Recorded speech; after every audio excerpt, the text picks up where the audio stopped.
Tasty Rayalaseema uggani recipe అండి. మన తెలంగాణ స్టైల్లో చూద్దాము. లిటిల్ బిట్ ఆఫ్ వేరియేషన్స్తో మన టేస్ట్కి తగ్గట్టుగా నేను ప్రిపేర్ చేసే ఉగ్గాని రెసిపీ అండి. సో అందులో ఫస్ట్ మనం ఆయిల్ తీసుకొని అందులో జీరా, ఆవాలు, పచ్చిమిర్చి సేమ్ ప్రాసెస్ అండి. ఇందులో పచ్చిమిర్చి వేగిన తర్వాత లేటర్ మనం అందులోకి ఆనియన్స్ కూడా యాడ్ చేసుకుంటాము. సో ఆనియన్స్ యాడ్ చేసుకొని అవి లైట్గా వేగినాయి అనుకున్నప్పుడు మనం అందులోకి ఒక మీడియం సైజ్ ఆఫ్ టమాటో, నేను 3 మెంబర్స్కి సరిపడా చేస్తున్నానండి ఈవినింగ్ స్నాక్స్కి. సో నాకు మీడియం సైజ్ టమాటో అయితే సరిపోతుంది. సో మీడియం సైజ్ టమాటో వేసాక అందులో కొంచెం సాల్ట్, బికాస్ టమాటా అనేది మనకు మగ్గాలి అంటే మనం అందులో కొంచెం సాల్ట్ వేస్తే ఫాస్ట్గా మగ్గుతుంది. సేమ్ ఇదే టైంలో మనము కొత్తిమీర అండ్ కరివేపాకు కూడా వేయొచ్చండి.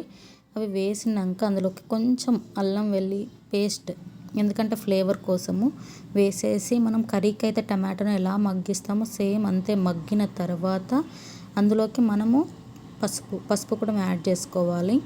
సో పసుపు కొంచెం వేగింది అనుకున్నప్పుడు మనం ఫస్టే మరమరాలని వాటర్లో నానబెట్టేసి ఒక 2 సెకండ్స్ నానబెట్టేసి ఫ్రీజ్ చేయాలండి. అందులో ఉన్న వాటర్ అంతా పిండేసి లేటర్ అందులో ఉన్న పోపులో వేసేసి వాటిని ఫైన్గా కింద నుంచి టోస్ట్ చేస్తూ ఉండాలి, ఫ్లిప్ చేస్తూ. సో ఫాస్ట్గా ఫ్లిప్ చేయాలండి. ఫ్లిప్ చేయకపోతే మనకు అడుగంటేస్తుంది.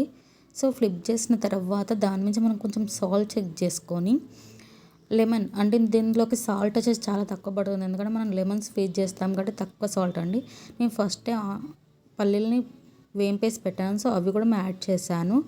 రాయలసీమ వాళ్ళు వచ్చేసి ఇందులోకి పుట్నాలు పప్పుల పొడి అంటారు కదండి, అదే యాడ్ చేస్తాను. నేను ఇందులో చేయలేదు. ఇప్పుడు మనకు రెసిపీ నచ్చినట్టు, మీకు ఈ ప్రాసెస్ నచ్చినట్టయితే ప్లీజ్ ఒక లైక్ ఇవ్వండి, కామెంట్ చేయండి అండ్ సబ్స్క్రైబ్ చేసుకోండి. Thank you.